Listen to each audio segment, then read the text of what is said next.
Palabra suelta.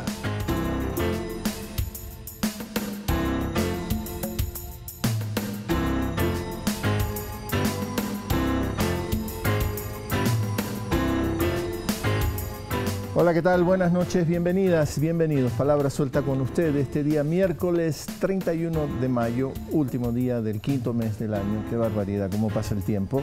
Estamos haciendo, como es nuestra tendencia, en vivo esta entrega de Palabra suelta. Inmediatamente aparecerán los números telefónicos para su participación, pero esta noche tenemos 3 invitados, así que acortaremos un poco las participaciones, pero las tendremos. Y quería decirle que no existe tema que no puede ser leído desde distintas perspectivas.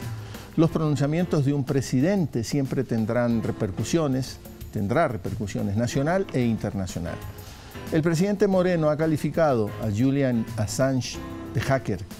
Esta calificación tiene, de hecho, ya reacciones. Y los medios internacionales, como el New York Times, ya pretenden, con ese penoso oportunismo, a pesar de cierta seriedad y la experiencia innegable, sacar ventaja, como queriendo decir que Ecuador ha cambiado con respecto a Julian Assange.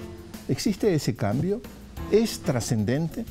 Como Assange ha hecho enormes contribuciones a la transparencia de las relaciones entre países poderosos y aquellos que muchas veces somos víctimas de afanes concentradores que han construido durante muchos años nociones como la de civilización, muchas veces opresora. Nos ocuparemos de este tema esta noche para intentar, por lo menos, enfocar de mejor manera el asunto. Así que inmediatamente presento a nuestros invitados, los que están acá en Quito, porque tendremos un invitado que va a estar afuera, en Madrid, en España, y vía Skype lo tendremos aquí con nosotros, ese privilegio de tenerlos con nosotros. En el piso, Fernando Casado. Fernando Casado es especialista en los temas de derecho, lo suyo es el derecho, pero también con estudios en la comunicación. Usted lo conoce, a Fernando Casado, también es profesor, está vinculado al IAN, ha hecho programas de opinión en este mismo canal, en los medios públicos, y también nos acompaña en esta misma mesa Quinto Lucas, que también usted lo conoce. No hace falta presentarlo a Quinto, es un comunicador con enorme presencia en distintos medios, tiene un exitoso programa en la radio Pichincha, que es la radio del Consejo Provincial. Quinto fue viceministro de Relaciones Exteriores y algunas veces ministro encargado. Como viceministro de Relaciones Exteriores debió enfrentar en los inicios el tema de Julian Assange. Bienvenidos, gracias por estar aquí con nosotros, Fernando. Quinto. A ti se te hace siempre la misma broma, ¿no? La enorme imaginación de tus padres. Eres Quinto Lucas porque eres el quinto de la familia. Con K2T. Ah, con K2T. El quinto con K2T. ¿Y por qué era eso con K2T? Porque se le ocurrió a tu papá. Se le ocurrió a mi padre. Era el quinto hijo, pero se le ocurrió cambiar y ponerle con K2T. ¿Y tu hermano Enrique? Mi hermano Enrique fue el mayor. El mayor. El mayor. Y todos somos Enríquez. Ah.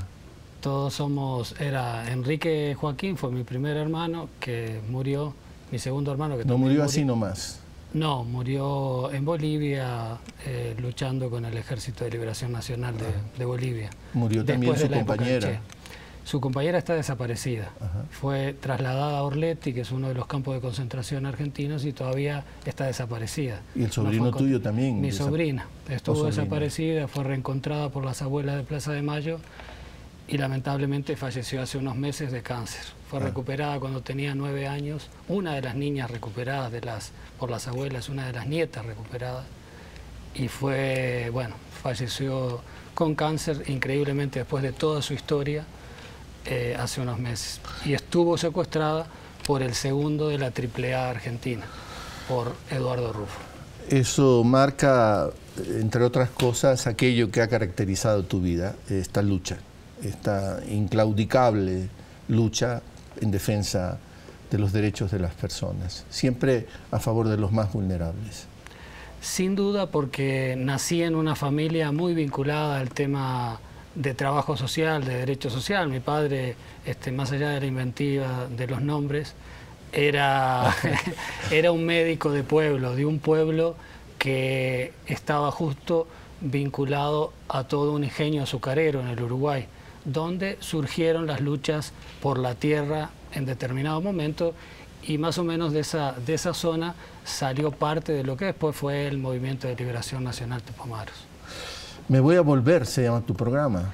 Me voy a volver, son O sea que los ya domingos. te quiteñizaste al 100%. Es justamente la reivindicación de ese significado andino de que finalmente vivimos todo lo que ha ocurrido atrás puede ocurrir adelante, sí, y que finalmente vivimos en un círculo. El programa trata de reivindicar la historia, reivindicando películas, recordando, sí, literatura. Eso es un poco el programa. Quinto Lucas, le reitero, Fernando Casado. Fernando es en el fondo muy latinoamericano. Tienes nacionalidad venezolana también. Sí. Me estoy viviendo 8 años en Venezuela y me naturalicé al 6º año, ¿no? Entonces ahora tengo la doble nacionalidad, aunque el acento no se me quita, sí, pero doble nacionalidad venezolana y español. Es difícil que se quite el acento, ¿no? Complicado, mira que a mí me gustaría limarlo un poquito, a veces viene bien, pero es complicado. Y en Venezuela, si no se te pegó el acento caribe, ¿qué otro acento se te va a pegar? El serrano va a ser difícil. Sí, sí. Tu compañera es venezolana y has trabajado mucho el tema de la comunicación. Sí, bueno, como decías al principio, lo mío era el tema del derecho, sí, ¿no? Pero justamente por las características especiales de Venezuela, que cuando estaba allá pues había una gran incomprensión entre lo que yo vivía y después lo que se publicaba en los medios de comunicación. Y volver a lo mejor en vacaciones, en Navidades a España, era más que un descanso, una discusión continua, pero claro, la gente veía lo que era la información publicada, no lo sí, que realmente ocurría o las experiencias vitales que tenía uno. Y entonces a partir de ahí fue que me interesé mucho por el tema de los medios de comunicación porque no podía creer esa disonanía, ¿no? Información publicada, y un venezolano, un pensador venezolano, Marcelino Bisbal, que reflexiona mucho sobre la diferencia entre la información pública y la publicada. Sí, efectivamente. Sí.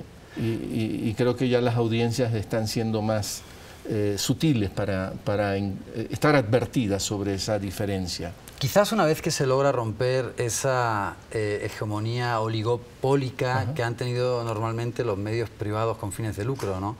A partir de que surgen otros actores, como podrían ser, por ejemplo, los medios públicos, que son voces que en nuestros procesos, como en Ecuador, como en Venezuela, se diferencian de esa voz al unísono que normalmente tienen los medios privados, ahí sí puede empezar la audiencia a decir, oye, ¿qué está pasando, ¿no? Aquí hay dos versiones, ¿por cuál me debo de ir yo? Entonces eso ayuda mucho a la pluralidad. ¿Y cuán latinoamericano te sientes? Pues mucho, la verdad es que mucho, muy orgulloso además de ser latinoamericano. De hecho, mi residencia aquí en Ecuador la hice no como español, sino como venezolano, ¿no? Sí. Entonces sí que tengo un aprecio enorme y un gran agradecimiento a Venezuela por haberme concedido la nacionalidad. En inmigración habrán dicho, habla raro este venezolano. Seguro. El típico venezolano que se va 3 semanas a España y vuelve... Sí, sí. Y ahora vinculado a la academia también en el IAEN, eres profesor del IAEN, ¿no? Sí, bueno, de hecho, trabajando juntos. Seguramente, sí. Sí, con Quinto comparten, son compañeros en ese mismo... En el IAEN hace un mes que estoy también ahí en el IAEN. Ahora quisiera preguntarle a la producción si lo tenemos a Chema Guijarro en el Skype, si está ya disponible. Yo no sé si se borró toda la capacidad de escuchar en el apuntador al productor, pero ahí está Chema. Y no sé si Chema nos está escuchando. Chema, buenas noches. Buenos días para ti. Eres de una enorme generosidad. Buenos días, Javier, os escucho perfectamente. Sí, muchísimas gracias, Chema. Debí empezar contigo porque para ti, ¿qué son? Las 5 de la mañana, 5 y 10. Efectivamente, pasadas. Y me decías que han sido unos días muy agitados para el movimiento político que tú representas y que... Yo vengo y te llamo y te pido que te pegues otro madrugón, más allá de las complicaciones políticas que has tenido ahora mismo en España. Bueno, para mí es un gusto, ¿no? Bueno, primero poder atenderos a vosotros, Javier, y a ti y a tu equipo. Y luego además, bueno, este es un tema tan apasionante y que toca tan de cerca al Ecuador que no podía, digamos, evitar aceptar esta invitación. Bueno, yo decía, Chema, que estuviste muy metido en el tema Julian Assange y la conexión con Ecuador. De hecho, trabajaste mucho en ese tema y ¿te molesta el calificativo de hacker a Julian Assange? Bueno, yo creo que más que molestarme, Javier, yo creo que es muy impreciso, ¿no? Digamos que no es lo que yo creo que cabe como calificativo al personaje de Julian Assange. Por otro lado, de alguna forma sería dar por buena la acusación que de alguna forma ha estado difundiendo la administración norteamericana todos estos años respecto al señor Assange, ¿no? Yo creo que lo correcto es calificarlo de editor o de periodista, ¿no? Que por lo demás las actividades que ha estado llevando a cabo, por lo menos las actividades probadas y lo que de alguna forma todo el mundo sabe, tiene o es propiamente actividad periodística y editora antes que actividad delictiva, ¿no? Porque al fin y al cabo efectivamente los hackers se mueven digamos en la frontera de lo legal y de lo ilegal, y en nuestro caso el señor Assange, ¿no? Hasta donde sabemos ha venido operando con absoluta legalidad, ¿no? Otra cosa es que a determinados gobiernos esto les ha incomodado terriblemente, ¿no? Pero claro, lo que no podemos hacer es, digamos, jugar con este tipo de calificativos, ¿no? Como ha venido haciendo la administración norteamericana, y yo creo que lo preciso, ¿no? Es efectivamente referirnos al personaje como periodista, ¿verdad? Bueno, tú lo has conocido, tú lo has tratado, debiste viajar algunas veces a Londres, hablar con Julian Assange. Julian Assange, ¿qué es para ti? Ya en el trato personal tuyo con él. Bueno, claro, yo lo conocí ya cuando era un personaje mundialmente famoso. Claro, lógicamente, pues al principio lo que uno percibe es más bien la figura pública, ¿no? Luego, después de tanto tiempo, ¿no? Como tú decías, Javier, pues efectivamente digamos, el roce humano va generando otro tipo de relaciones, ¿no? Yo finalmente lo que vi siempre, Javier, sobre todo después de conocerlo mucho más de cerca, fue a la persona, ¿no? Que estaba, como está actualmente, pasando una situación muy complicada desde hace ya muchos años, demasiados, y bueno, pues conocerle más bien de ese lado humano, ¿no? En fin, pues de las manías cotidianas, ¿no? Y de las virtudes cotidianas, ¿no? Que cada uno de nosotros pueda tener, ¿no? Pues cuando lo ves en un personaje como Assange, pues efectivamente descubres ese rostro verdaderamente humano, ¿no? Y con el que uno no puede más que empatizar, ¿no? Sobre todo, como decíamos, en una situación tan complicada, ¿no? Julian Assange ha dicho: la gente a veces tiene la nevera perfectamente limpia, aunque con una vida infame. Y él dice, de esto se trata, desvelamos esta cosa que nadie quiere que se conozca, ¿no? Las costuras de las instituciones, las costuras de las personas. Y las filtraciones lo que hacen es desvelarnos lo que realmente somos.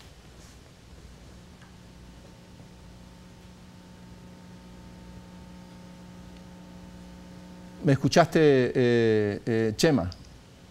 Escuché un poco entrecortado. Hablaba de esa misión de Julian Assange y su grupo, ¿no? Están convencidos, son intransigentes, no creen en instituciones. Desde esa perspectiva se lo puede ver como un anarquista, y él quiere desvelar la hipocresía del funcionamiento de este mundo.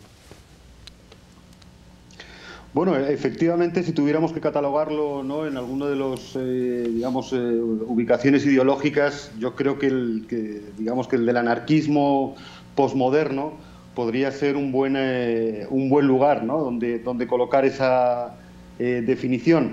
Lo que sí podemos decir, Javier, es que al margen de cómo se definan Julian Assange y su equipo de colaboradores de Wikileaks, yo creo que, en fin, que ya ha habido un efecto, ¿no? Un efecto muy importante a nivel global a raíz de la existencia de Wikileaks, y un efecto objetivo que podríamos de alguna forma medir, ¿no? Entonces, Yo creo que es absolutamente cierto, ¿no?, que desde que existe Wikileaks, esto ha sido un componente importante para favorecer la transparencia a nivel global.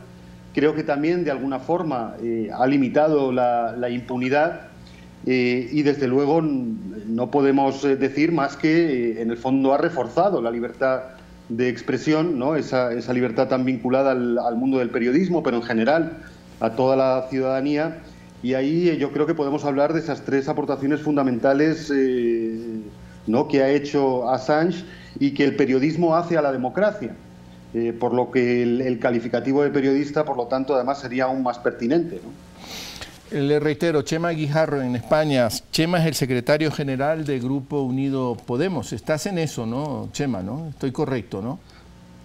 Efectivamente, del Grupo Parlamentario Confederal Unidos Podemos.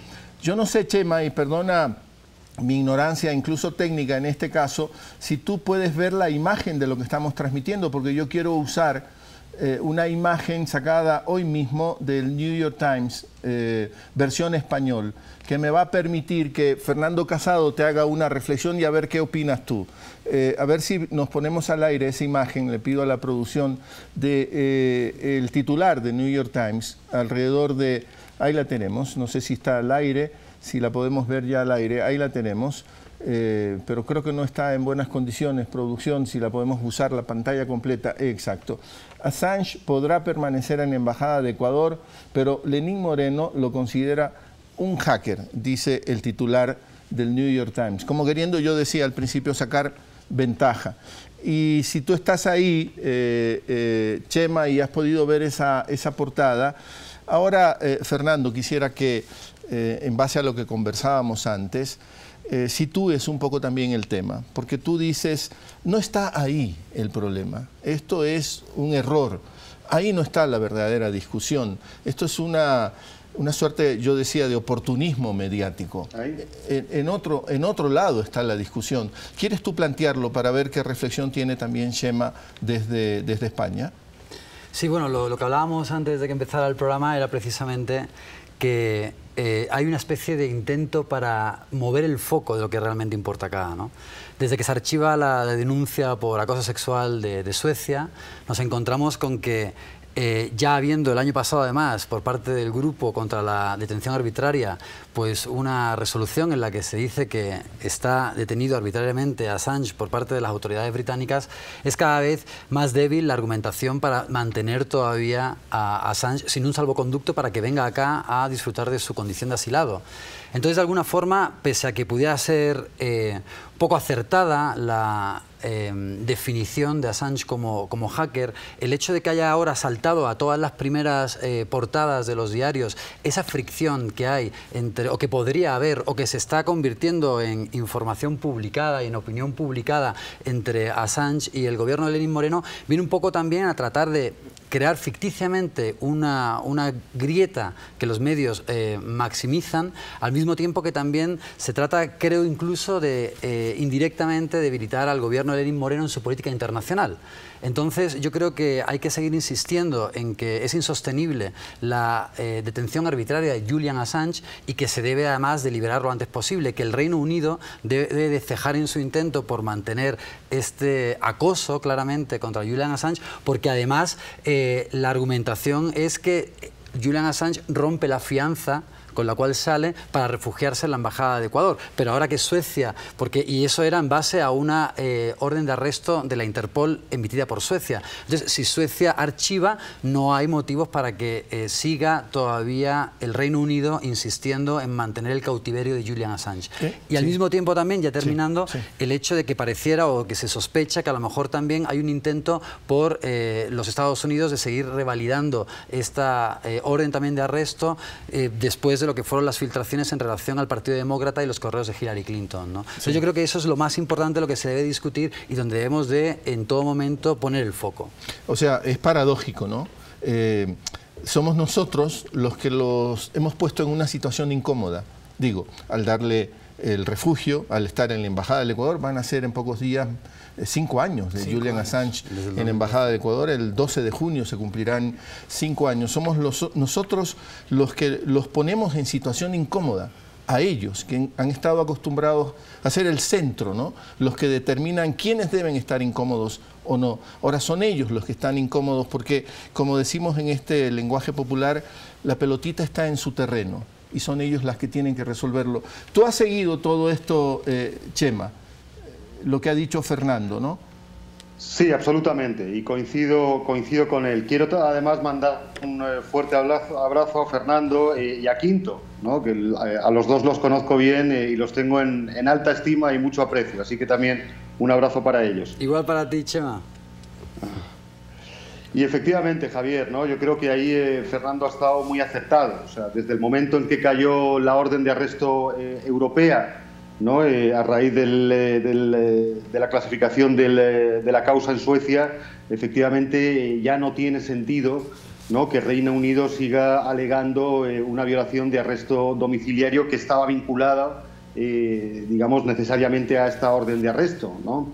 Pero es que además, ¿no? Como también ha dicho Fernando, nosotros siempre pusimos en duda que hubiera habido realmente una violación del arresto domiciliario, puesto que para ello implicaría una situación de paradero desconocido, cuando en nuestro caso, Javier, el paradero del señor Assange era absolutamente conocido por todo el globo, y era que todo el mundo sabía y sabe que estaba en la Embajada del Ecuador en Londres, ¿no? Con lo cual efectivamente no hubo una fuga, ¿no? En sentido estricto, o una fuga que implicara ese paradero desconocido, ¿no? Con lo cual, ¿no? Como bien decimos, el hecho de que todavía Reino Unido no haya respondido al emplazamiento que ha hecho la República del Ecuador respecto al caso, una vez que ha caído el caso en Suecia, pues efectivamente es preocupante, ¿no?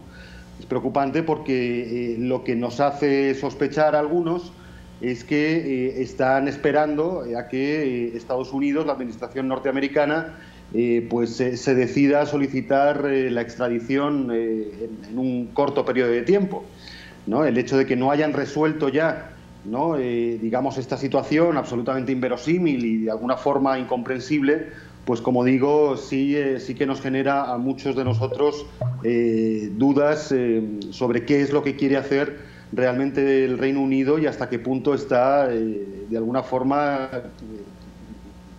trabajando en coordinación directa con la administración de Washington. Chema Aguijarro desde España, Quinto Lucas acá en Quito. Quinto, a ti te tocó ver el tema desde muy temprano, se puede decir desde 2010. Desde 2010. Lo empiezas a ver porque empiezan a producirse las filtraciones. Julian Assange ha hecho este acuerdo con los 5 grandes diarios del planeta, pero a ti te visita un funcionario, un alto funcionario de la Embajada de los Estados Unidos, preocupado, y te va a advertir que hay estas filtraciones y que no las tomes tan en serio. El Ecuador no debería de tomarlas tan en serio, no se atreve a decir que son falsas, pero te dice que no las tomes tan en serio. ¿Cómo fueron esos momentos, Quinto? Un saludo fraterno a Chema, con quien trabajamos juntos en la Cancillería, cuando yo era vicecanciller. Bueno, justo en esos momentos era después del 30 de septiembre, sí, del intento de golpe de Estado, o sea, había una coyuntura determinada cuando se presenta, obviamente, primero el funcionario de la Embajada de Estados Unidos habla con un subsecretario y después hablamos personalmente. Y él me dice, se filtraron estos documentos. Nosotros ya sabíamos que se habían filtrado y sabíamos lo que estaba pasando con Assange, por lo menos desde las autoridades de la Cancillería. Ahí cuando plantea esa realidad y cuando plantea de que se filtraron los documentos, pero que ellos no los van a aceptar porque fueron sustraídos, decía él. Pero nunca me decía, yo le decía, pero no son verdaderos, dicen la verdad, bueno, nosotros no podemos decir que son falsos, pero tampoco podemos aceptarlos como que son verdaderos porque fueron extraídos, robados prácticamente. Eso fue lo que trató de justificar el funcionario estadounidense. Después lo trató de justificar la propia embajadora, que después finalmente fue declarada persona no grata, también por uno de los Wikileaks que se hicieron públicos, pero muchos meses después. Lo que se veía ahí y lo que ya se veía era la preocupación de Estados Unidos por la filtración de los documentos. No porque le hubiesen robado los documentos o por lo que se hubiera sustraído los documentos, sino por lo que podía decir esos documentos. Ahí fue cuando a mí, sin ninguna duda, lo que dije, bueno, tenemos que invitarle a Assange y tenemos que conocer esos documentos, porque esos documentos pueden ser muy importantes para el Ecuador, porque podemos saber quiénes son los que frecuentan la embajada estadounidense, cuáles son las relaciones de la embajadora con determinados políticos ecuatorianos y podemos saber qué está pasando en otros países de América Latina. Y si nosotros hubiésemos estudiado los Wikileaks en aquel tiempo, de repente nos hubiéramos dado cuenta de lo que se venía preparando, por ejemplo, contra Fernando Lugo, el golpe de Estado contra Fernando Lugo, porque ya en Wikileaks se decía lo que se venía más o menos pensando de Lugo y cómo se podían armar determinadas acciones contra Lugo. Por lo tanto, esos Wikileaks eran una información estratégica que era muy importante para los gobiernos y especialmente para el gobierno ecuatoriano. Lamentablemente en aquel momento hubo discrepancias inclusive dentro de nuestro gobierno, porque hubo quienes enseguida salieron a decirle al presidente: Quinto está loco, ¿cómo se le puede ocurrir invitar a Julián Assange? Exacto, tú querías traerlo al Ecuador. Claro, yo decía, hay que invitarlo y hay que traerlo al Ecuador y apoyarlo dentro de todas. Sabía que esas acusaciones, porque ya se empezaban a ventilar lo de las acusaciones, era más una excusa y que, bueno, lo que podía venir después era obviamente una persecución hacia él. Pero a mí lo que me interesaba en aquel momento y lo que nos interesaba desde la Cancillería era esa información estratégica que, un poco desclasificándola, estudiándola, viendo, nos podía dar puntas hacia futuro. Entonces, eso era lo fundamental. Lamentablemente, como digo, dentro del gobierno y el propio presidente tuvo que salir a decir que la posición era una posición personal mía, que la invitación era una invitación personal mía. Claro. Yo obviamente que ante esas declaraciones le presenté la renuncia, el presidente no la aceptó, finalmente me apoyó y finalmente 2 años después Ecuador terminó dándole el asilo político, por lo tanto terminó dándome la razón a lo que había de alguna forma yo tratado en fines del 2010, porque eso fue noviembre, fines de noviembre y principio de diciembre del 2010. Pero nunca dejaste de hacerle un seguimiento al tema Julian Assange. Nunca, porque además siempre me interesó. Nunca dejamos de hacerle, bueno, primero, antes de que se le dé el asilo político, nosotros intentamos comunicarnos con él y por eso obviamente que se da la comunicación de Chema. Chema trabajaba con nosotros.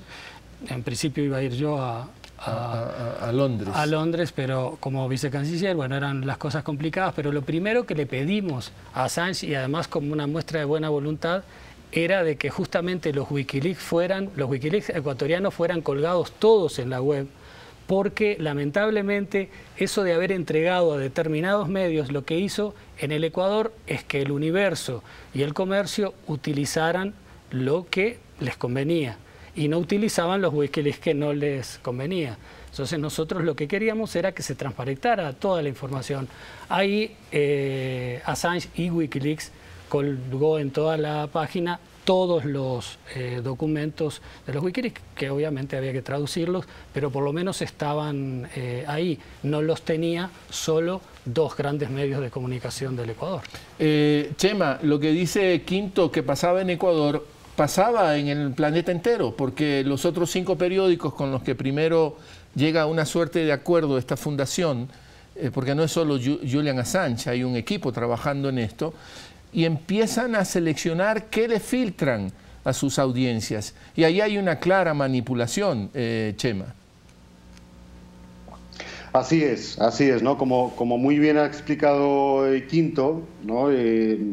Efectivamente, esa era la situación, ¿no? Digamos que yo entro en contacto con el señor Assange precisamente por orden de Quinto Lucas, ¿no? Cuando él era viceministro. No podemos contar mucho los detalles de cómo llegamos a él, ¿verdad? Pero digamos que a mí se me encomendó la misión de ir a verlo, ¿no? Para efectivamente solicitarle exactamente lo que ha dicho Quinto Lucas, ¿no? Que filtrara absolutamente todo lo que tuviera que ver con los cables ecuatorianos. Recuerdo perfectamente, Javier, la cara de sorpresa, ¿no? que Assange puso cuando le hicimos esta solicitud. Y la verdad es que, claro, digamos que hay que partir un poco de la base, como hemos dicho antes, ¿no? que en ese anarquismo posmoderno, ¿no? En el que milita el señor Assange, pues desde siempre y desde toda esta comunidad siempre ha habido una desconfianza muy fuerte hacia todos los estados, ¿no? ¿No? Porque precisamente, bueno, pues la mayoría de ellos, por no decir todos, de alguna forma siempre han tenido sus claroscuros dentro de la estructura del Estado, precisamente, bueno, como una forma de operar habitualmente, digamos. Por tanto, el prejuicio, podríamos decir, que Assange tenía hacia un Estado como es el ecuatoriano, como podía ser cualquier otro, era importante. Claro, cuando él ve que lo que nosotros pretendemos no es tanto acaparar información o ocultarla, sino, como dice Quinto, todo lo contrario, arrojar toda la luz, ¿no? Para que fuera el público ecuatoriano el que pudiera valorar, digamos, los efectos y los contextos de esos cables, yo creo que él quedó muy sorprendido y efectivamente pocos días después accedieron a nuestra petición, ¿no? Fue además una petición, digamos, a cambio de nada. Nunca hubo por parte del Ecuador ninguna voluntad de transar o de transaccionar, ¿no? Para acceder a esos cables en absolutamente nada, como luego algún periodista especuló, sino que fue sencillamente una petición por principios que fue respondida por principios, ¿no? Chema, ¿qué es un hacker? Sí. ¿Qué es un hacker? Assange tiene una larga historia de esta enorme capacidad con este grupo de la fundación de Wikileaks, una enorme capacidad, tienen la enorme habilidad, son muy conocedores de cómo funciona una computadora, cómo funciona este mundo, ¿no? Y ellos, o Assange a los 17 años, muy jovencito, ya desvela esta enorme capacidad que él tiene. ¿Qué es un hacker, entonces, en ese entendido, Chema? Bueno, bien, digamos que la primera característica de un hacker es que efectivamente se mueve en ese sutil filo entre lo legal y lo ilegal. ¿No? Esto es lo primero que podríamos decir sobre un hacker, con más tendencia, digamos, a vulnerar determinados derechos y preceptos, ¿no? Y por lo tanto, digamos, podríamos decir que eso se enmarca dentro de lo que podríamos llamar actividades irregulares, ¿no? Como digo, el señor Assange pudo tener en su momento un pasado, ¿no? Más vinculado con este tipo de actividades, pero desde luego las actividades que ha venido desarrollando Wikileaks no tienen nada que ver con las actividades de hackeo particularmente. Yo creo que también hay una confusión ahí, Javier, porque efectivamente una de las virtudes del portal Wikileaks es que maneja un sistema de codificaciones que hacen imposible desvelar fuentes, y en ese virtuosismo informático que esconde el proyecto Wikileaks, ¿no? Pues algunos han querido confundirlo con actividades de hackeo. No tiene absolutamente nada que ver, ¿no? O sea, una cosa es que tú tengas, como digo, ¿no? O hayas desarrollado determinados dispositivos informáticos que permiten a Wikileaks, como digo, proteger de una manera 100% segura a sus fuentes, y otra cosa es utilizar habilidades informáticas pues para entrar en servidores ajenos, para entrar en computadoras ajenas, etcétera, ¿no? Eso es lo que, como decimos, no está ni mucho menos demostrado, ¿no? Ahora, Fernando, en este libro Underground, que participa Julian Assange con esta famosa periodista Dreyfus, él tiene un epílogo y hace una cita de Oscar Wilde, Julian Assange, y dice: el hombre es menos sincero cuando habla por cuenta propia. Dad una máscara al hombre y dirá la verdad. Como que esto también inspira todo lo que están haciendo la gente de Wikileaks. Bueno, sí, y además Wikileaks tiene la gran virtud de haber develado secretos, que no eran tan secretos, porque mucha gente tuvo acceso a esa información, que después vinieron otras personas como Snowden, y que nos han enseñado lo que todos intuíamos desde las teorías de la conspiración, que era que Estados Unidos pues intervenía en todos los países, tenía contactos con opositores de todo tipo, que conspiraba contra gobiernos, que posicionaba a sus empresas, y en el caso, por ejemplo, ecuatoriano, pues que en el caso de los ex candidatos Andrés Páez y Guillermo Lasso, que tuvieron un gran contacto con Estados Unidos, que intercambiaban información.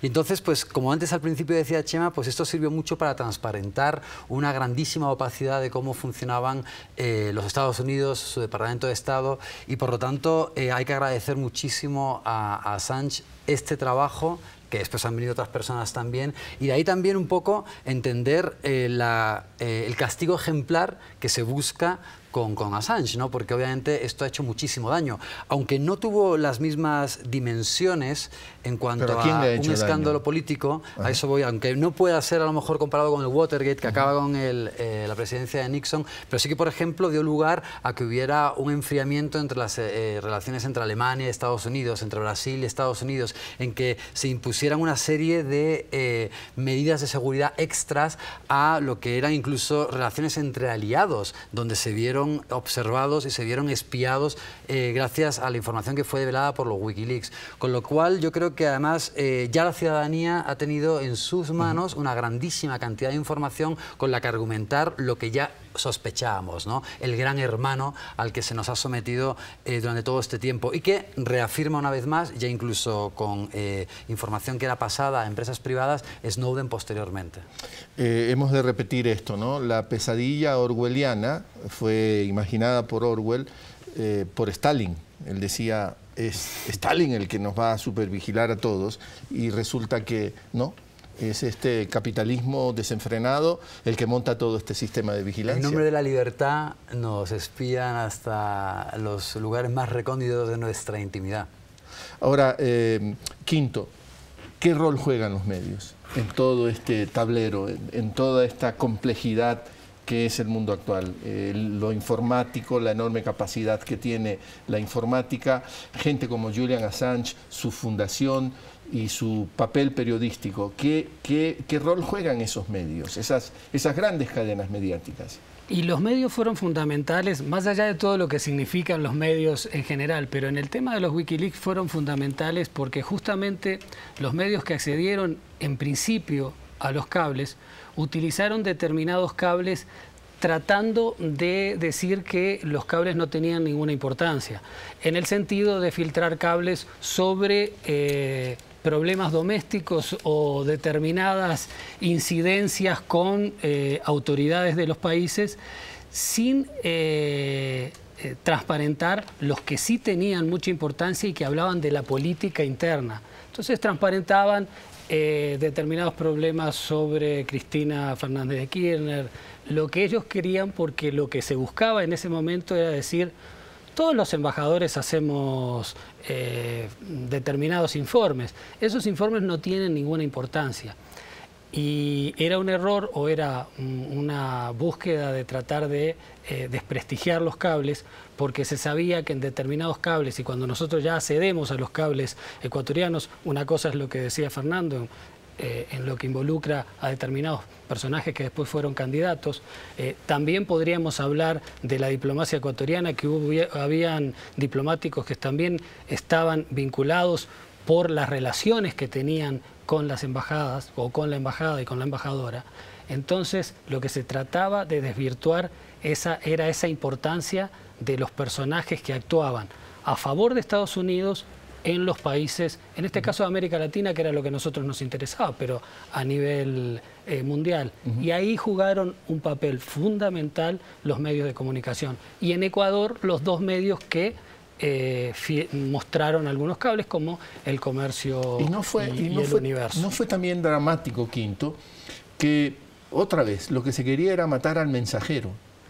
¿No es cierto? Esa era la gran, lo que se buscó desde el principio, y por eso también nosotros sabíamos que la persecución a Assange iba a ser tenaz, digamos, desde el comienzo, porque sabíamos que Estados Unidos necesitaba matar al mensajero. Además necesitaba dar un mensaje o dar un ejemplo, de decir, bueno, cuidado con el que se transforme el mensajero de aquí en adelante. Ajá.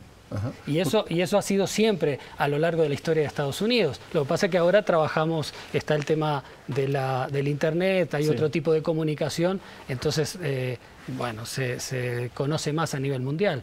Pero si nosotros vemos la historia de Estados Unidos, siempre se trató de matar al mensajero que iba contra los intereses inclusive en el comienzo de la construcción del imperio.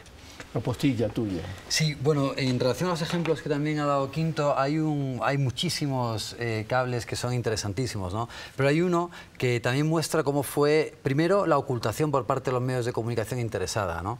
Cuando se hacen el reparto del papel de los distintos cables entre los diarios que al principio iban a publicarlos, supuestamente al país le toca América Latina menos México, que se lo dieron a La Jornada, ¿no?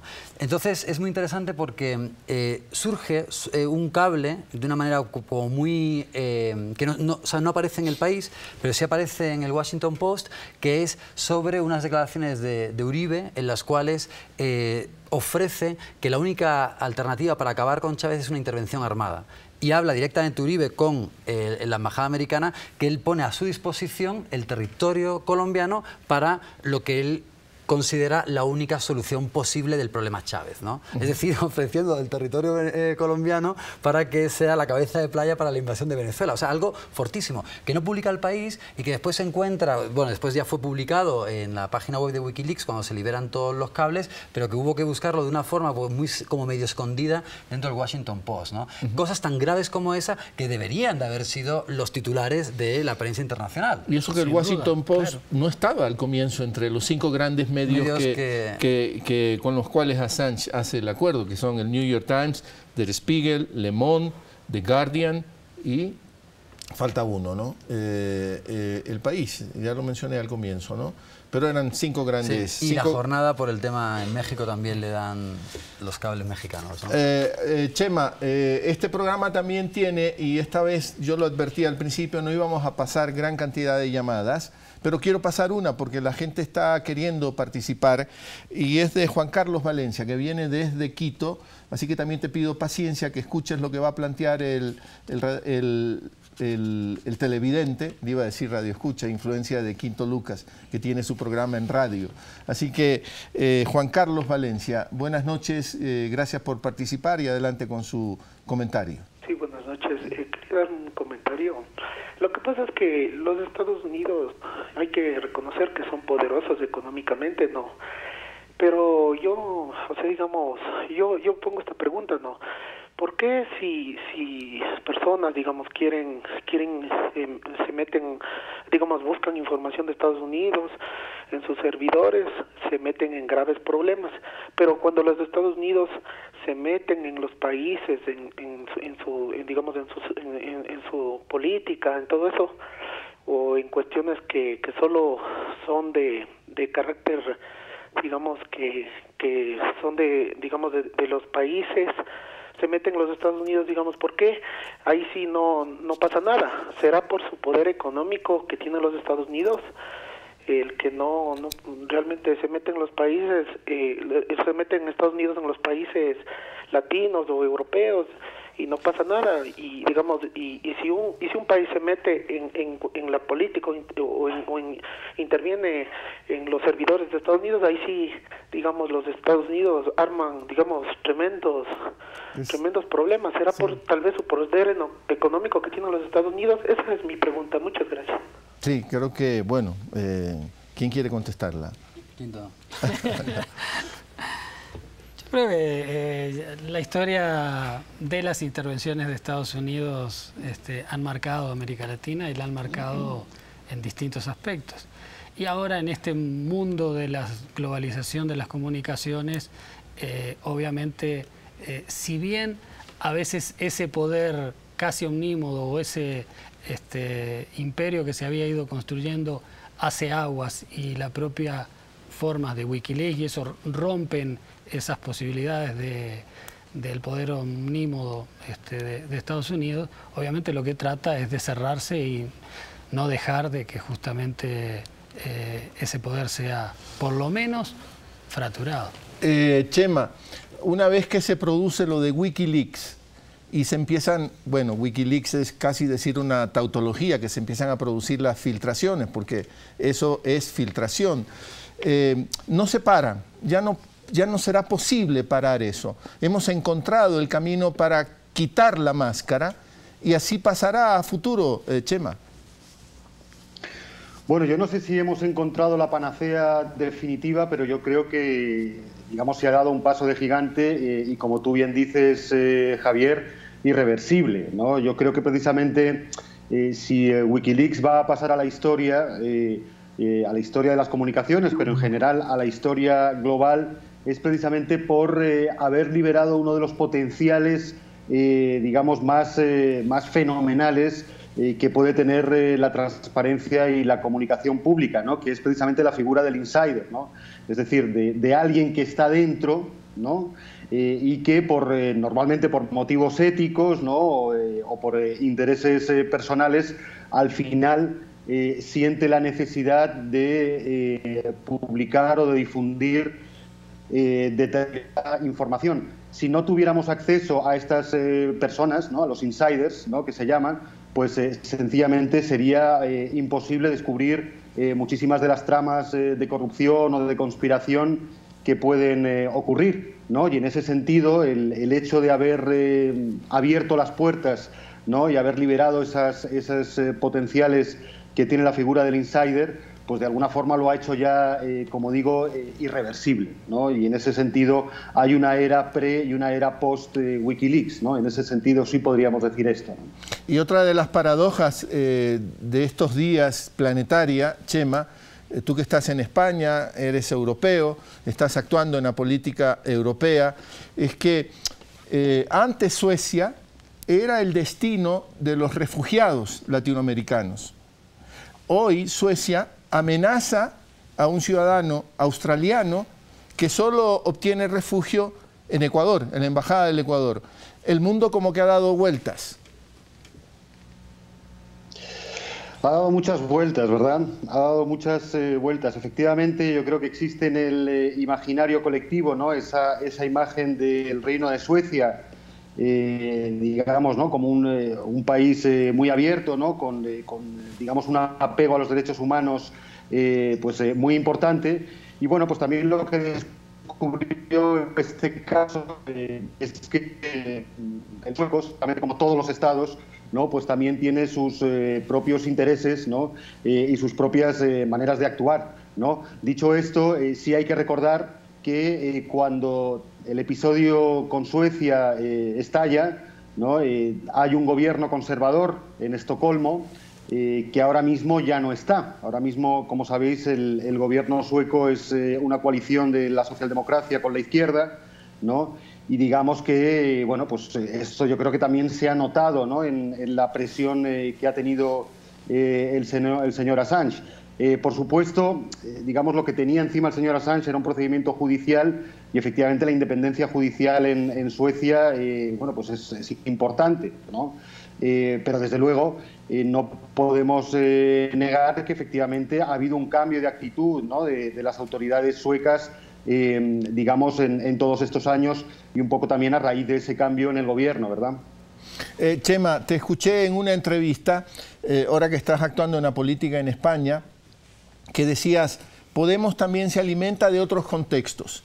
Y citas, por ejemplo, democracias maduras como la de Canadá, conquistas sociales como la de los países de Europa del Norte, pero también dices, la construcción del sujeto político también podemos aprenderla de América Latina.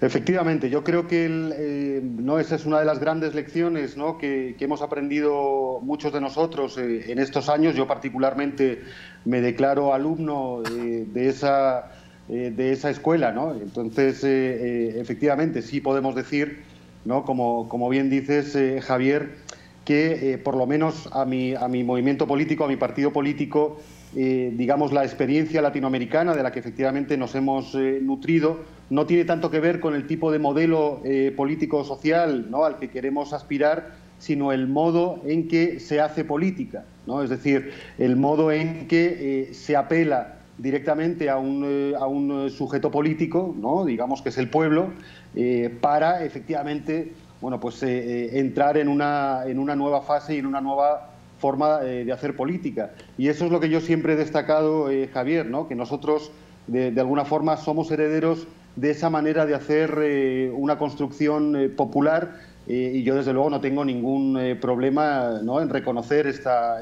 influencia, ¿no?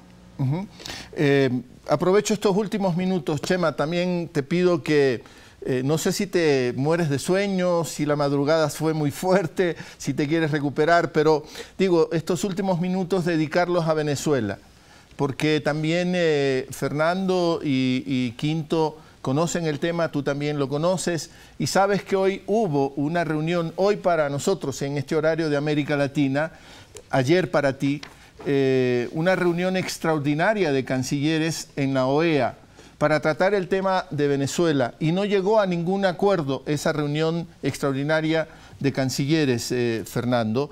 Yo lo seguí en parte y hubo pronunciamientos de ministros de Relaciones Exteriores de la región que rechazaban esta forma de actuación de la OEA, que decían, esta reunión extraordinaria de cancilleres no es el escenario. Asamblea General puede serlo, pero algunos citaron a UNASUR, citaron CELAC, que se han prestado para ejercer una mediación real en el problema venezolano. ¿Tú qué vistes hoy en esta reunión de la OEA? Bueno, es muy interesante cómo está moviéndose el tablero geopolítico, ¿no? Primero, ver cómo el foco ha pasado de estar en la UNASUR, que era en principio el organismo que estaba a cargo de todo el proceso de diálogo entre los países auspiciantes de dicho diálogo, estaba el Ecuador, y ahora cómo se ha trasladado a la OEA, ¿no?, que ha sido también una organización muy criticada, ¿no? Venezuela primero denuncia la Convención Americana de Derechos Humanos y ahora finalmente decide también denunciar incluso el Tratado Constitutivo, la Carta de la OEA y salirse del organismo. Es también interesante que ahora vienen países como por ejemplo México, Panamá, Perú, Estados Unidos y Canadá a ofrecer un diálogo cuando se ha intentado también desde hace mucho tiempo torpedear el propio diálogo, ¿no? Hablan de que se involucre de nuevo el Vaticano cuando oposición e incluso medios de comunicación estuvieron criticando el rol que estaba jugando el Vaticano, porque el Vaticano estaba quizás pues jugando un rol realmente de mediador y no de tener un sesgo a favor de una u otra parte, ¿no? Y quizás también ahora estas propuestas, que además no están cuajando porque tampoco tienen demasiada credibilidad después de que se ha tildado sistemáticamente a Venezuela por el secretario general de la OEA y por muchos países como dictadura, lo cual rompe cualquier tipo de diálogo porque querría decir que Venezuela está bajo un régimen político ilegítimo. Entonces ahora se habla del diálogo y desde unos interlocutores que quizás no tienen la capacidad como para tratar de construir unos puentes donde pareciera más bien que lo que se está tratando de hacer es exculpar a una oposición que se está empezando a ver incluso en los medios de comunicación por muchos esfuerzos que se estén haciendo en ocultarlo como una oposición barbaria que está azuzando una violencia en donde hasta ahora el mayor poder de artillería de fuego se está utilizando desde la oposición y la mayor parte de los muertos y de los heridos vienen también provocados por las manifestaciones de la propia oposición, ¿no? Entonces, bueno, es algo bastante cínico, creo, lo que en este momento se está discutiendo en el seno de la OEA. Aunque esto no es un tema individual, Quinto, pero bueno, tú también tienes origen uruguayo y puedo decir que eres un uruguayo ecuatoriano. Y conoces a Almagro, al secretario de la OEA. En algún contexto de América Latina resulta como una suerte de sorpresa la actuación de Almagro.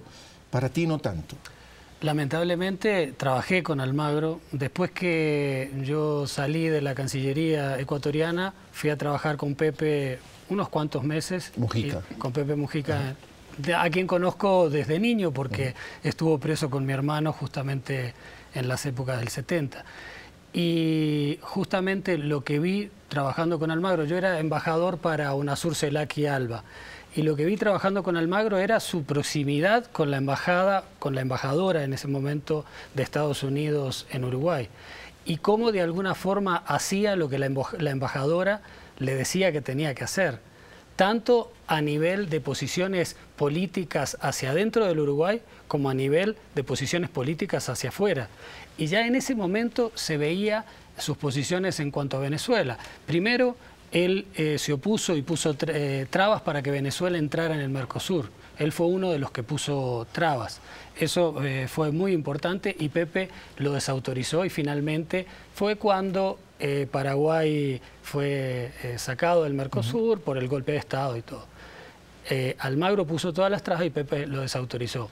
Pero después, ya con Venezuela dentro del Mercosur, Almagro hizo todo para que Venezuela no asumiera la primera presidencia del Mercosur que le tocaba asumir. Incluso hizo lobby con la propia embajadora venezolana ante el Mercosur en ese momento, que casualmente era la hermana de la actual embajadora aquí. Y justamente hizo todo un trabajo para tratar de que los distintos países no aceptaran a Venezuela. Eso era en el año 2013, cuando a Venezuela le tocaba la primer presidencia del Mercosur, porque recién había entrado y justo le tocaba por el abecedario, obviamente entraba Venezuela. Y Almagro siempre trabajó en ese sentido contra Venezuela. Por lo tanto, no era de extrañar, y para mí no existía ninguna duda de que iba a ocurrir lo que está ocurriendo. Y cuando yo renuncio a la Cancillería uruguaya, le hago una carta a Pepe y después lo hablo con él personalmente y le digo: ve, Almagro es esto y esto, y estas son las relaciones que tiene Almagro a nivel nacional y a nivel internacional. Por lo tanto, vas a tener una gran sorpresa. Claro, la sorpresa mía fue que después lo propusieron para la OEA. Ahí sí fue sorpresa mía, porque yo nunca pensé que Pepe podría llegar a proponer a Almagro para la OEA. Y si Almagro es secretario general de la OEA, es porque lo propuso Pepe. Porque finalmente Almagro no era nadie en la diplomacia internacional.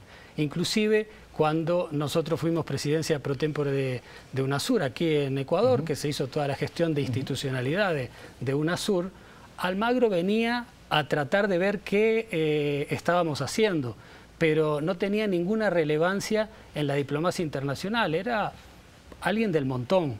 Entonces, que alguien que además que era del montón tenía unas vinculaciones determinadas, porque yo sí las había visto, fuera propuesto como secretario general de la OEA, sí me llamó la atención. Aunque Pepe Mujica ha roto totalmente hoy con Almagro. Ahora sí, y la vez que nos encontramos, la última vez que nos encontramos con Pepe en Guayaquil, que estuvimos conversando largo, bueno, me decía: casi que lamento mucho y discúlpame por no haberte escuchado en ese momento. Pero bueno, la vida es así y la realidad es así, la historia después es la que marca. Esto Fernando no niega para nada, cuando se desvelan estos escenarios para que la gente también tenga más elementos de lo que está pasando con relación a Venezuela, no niega que hay una crisis interna en Venezuela.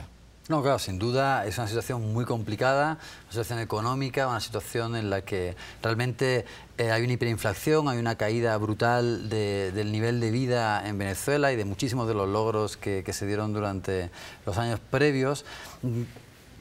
Vinculado a varios motivos, ¿no? Se le puede achacar a una caída brutal de los precios de las commodities, del precio del petróleo, también a una confrontación muy importante con ciertos sectores del empresariado que controlan, por ejemplo, todo el mercado de los alimentos, y también, ¿por qué no?, a una mala gestión de carácter económico, ¿no? Pero normalmente únicamente se hace hincapié en que es parte de una mala gestión económica llevada a cabo por una dictadura y dando una idea muy maniquea, muy simplista y muy falsa de lo que realmente está ocurriendo en Venezuela. Porque Venezuela, al igual que en el tema anterior, cuando estábamos hablando de Julian Assange, son una serie de temas muy espinosos que a los poderes hegemónicos les interesa muchísimo posicionarlo de una determinada manera, ¿no? Porque si Venezuela ha sido un poco la punta de lanza de los países en América Latina que abre la discusión a la puesta en tela de juicio y disputa de la hegemonía del neoliberalismo, pues obviamente acabar con Venezuela es importantísimo, ¿no? Al igual que fue importantísimo acabar con el Che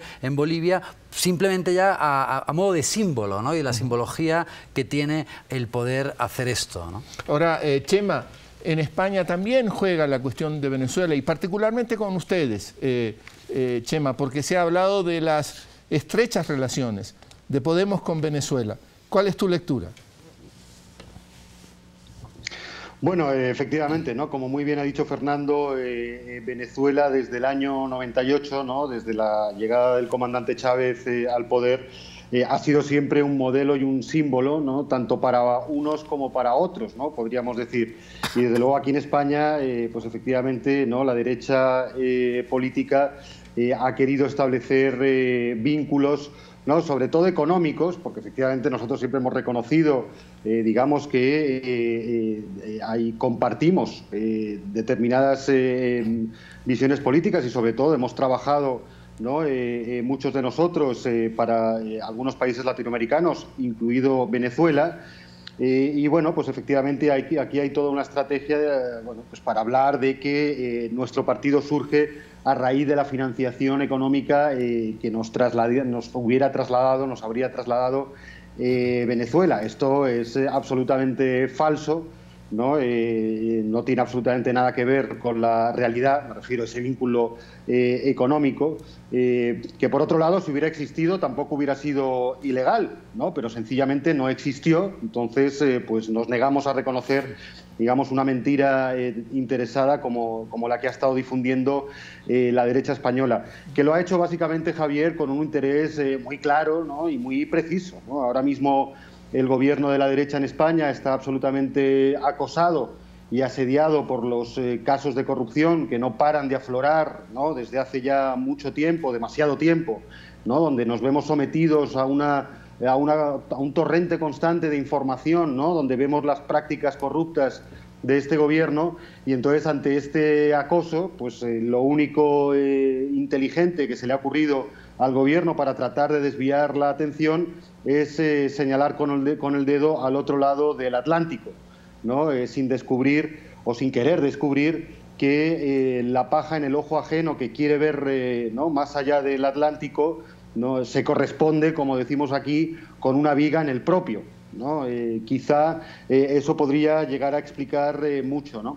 Precisamente ese carácter que tiene Venezuela o que ha tenido Venezuela en todos estos años como modelo o como símbolo es también lo que explica, creo yo, las dificultades de encontrar buenos mediadores, ¿no? Ante el conflicto y la crisis que sin duda vive el país. Por eso, digamos, la mayoría de actores están deslegitimados, ¿no? Por una u otra razón para actuar como mediadores y por eso creo que realmente las dos únicas instancias que pueden llevar a cabo una labor certera y eficaz en aras de esa mediación son, por un lado, pues, efectivamente en el ámbito multilateral, la UNASUR, que como sabéis ha venido realizando una labor de mediación ya desde el principio, ¿no? Desde hace ya varios años, y yo creo que eso no solo ha ayudado a Venezuela, sino que ha ayudado a toda la región y ha hecho de esta institución, de la UNASUR, una institución útil para todas las latinoamericanas y los latinoamericanos.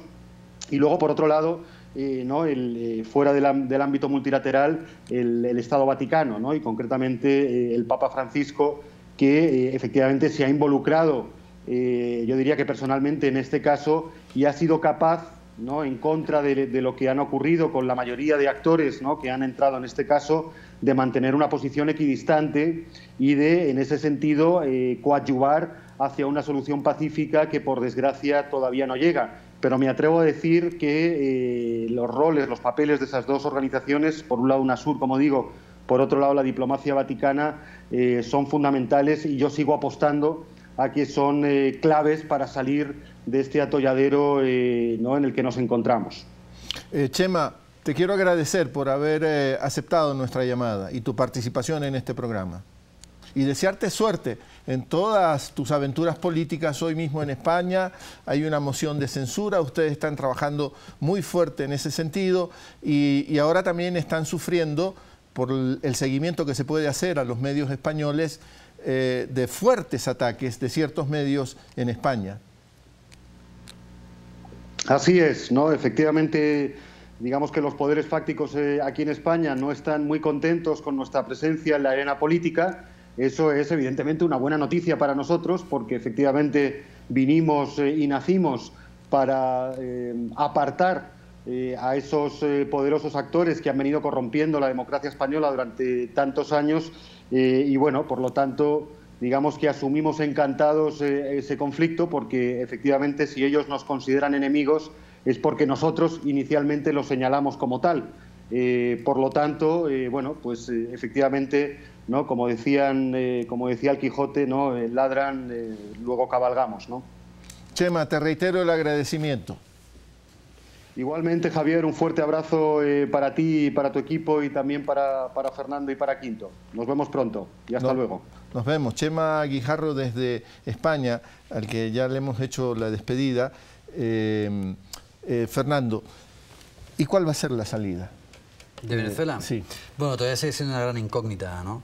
Pero simplemente yo quería apuntar algo relacionado con lo que decía Chema, porque el uso o la demonización de Venezuela persigue dos fines, ¿no? Una es la demonización de Venezuela per se, es decir, eso ya es un fin en sí mismo, pero después también tiene un uso doméstico. Es decir, cuando tú tienes ya una imagen demonizada, has construido una imagen negativa sobre Venezuela, si surge, por ejemplo, un movimiento como el de Unidos Podemos, que pone en tela de juicio el bipartidismo en España, como además plantean toda una serie de alternativas a la crisis, en el cual, por ejemplo, se busca... O en Francia o en Ecuador. O en ¿no? Ecuador o en Uruguay. O en cualquier lado. Entonces, ¿qué ocurre? Que Unidos Podemos entonces quiere una mejor, es la vuelta a una mejor calidad de sanidad, de educación, parar con los desahucios, esos cientos de miles de desahucios que han ocurrido en España, y entonces es muy difícil contraargumentar contra ese tipo de propuestas. ¿Cómo se hace para intentar banalizar mediante una serie de estereotipos que funcionan muy bien una vez que has demonizado una realidad como Venezuela? Pues les acusas de chavistas.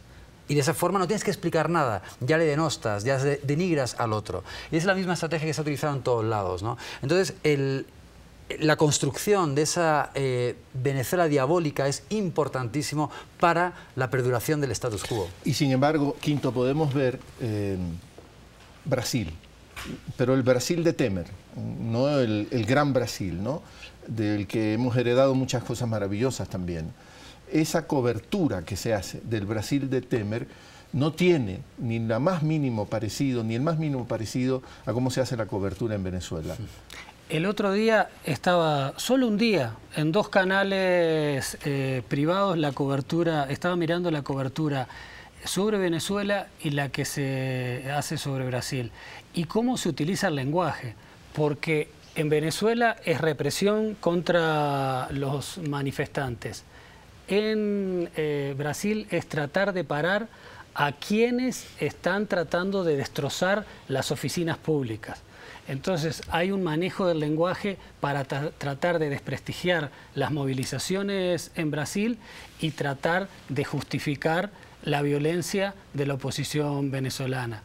Eso estuvo pero tan claro que además, como fue una cobertura que primero hablaban de Venezuela y después de Brasil, era muy fácil compararlo, inclusive para los telespectadores. Sin embargo, eso sí se va haciendo casi común pensarlo por algunos sectores e inclusive por sectores de la izquierda o que se denominan de izquierda, que empiezan a asumir lo que dicen los medios como la verdad de lo que está ocurriendo en Venezuela. Y eso es lamentable. Yo tengo una anécdota en Uruguay, por ejemplo, hay una fábrica de papel higiénico, toallas higiénicas en Uruguay que tenía superproducción en determinado momento en Uruguay, uruguaya chilena. Y cuando Pepe les habla, porque el gobierno venezolano quería comprar en ese momento determinados implementos, papel higiénico, y justamente la fábrica uruguaya tenía superproducción, el dueño de la fábrica le dice, no, al gobierno venezolano yo no le vendo. Y Pepe le dice, pero si tienes una producción que no sabes dónde ponerla, la tienes en bodegas, que necesitas venderla, no importa. Yo estoy contra el gobierno venezolano, nosotros estamos contra, por lo tanto nunca le vamos a vender ni un papel higiénico. Y esas fueron las respuestas y ahí se terminó. Bueno, pues, pero digo, eso es lo que hicieron determinados sectores empresariales tratando de unirse en América Latina para matar el mal ejemplo. De la misma forma que se trataba de liquidar a Assange porque era un mal ejemplo, matando al mensajero, aquí es matar un mal ejemplo como en el 60 fue el Che. Ahora Venezuela sigue siendo un mal ejemplo para lo que se considera, bueno, no solo Estados Unidos, sino lo que se considera en general la derecha latinoamericana. Mucho más tiempo necesitaríamos, ¿no?, para poder seguir hablando de estos temas que nos interesan tanto, ¿no? CELAC, UNASUR, varios. Y nos queda, por ejemplo, la embajadora de Estados Unidos, cuando le declaramos persona no grata, fue por un Wikileaks. Justamente un Wikileaks en el que ella acusaba prácticamente al presidente de la República de no haber sacado a determinado jefe policial que estaría involucrado con la corrupción. Y cuando la llamamos a la Cancillería y le dijimos a la embajadora, vea, usted escribió este cable, ella decía, yo no puedo decir que no, pero no lo reconozco porque fue filtrado. Esa era la respuesta. Entonces digo, podríamos ir uniendo todo lo que significan la filtración de los Wikileaks con toda esta realidad, inclusive venezolana actual, y vemos que finalmente todo se contextualiza y se vincula entre sí. Y también te quiero agradecer por haber hecho esa vinculación, ¿no?, Assange y el tema de Venezuela, ¿no?, que un poco redondea esta edición de Palabra Suelta, ¿no? Con tu experiencia periodística me has ayudado mucho. Quinto, a ti también, Fernando, muchas gracias por haber aceptado esta invitación. Ha sido todo en esta entrega de Palabra Suelta. Nos vamos y como siempre al final le agradecemos su compañía. Pásenla bien.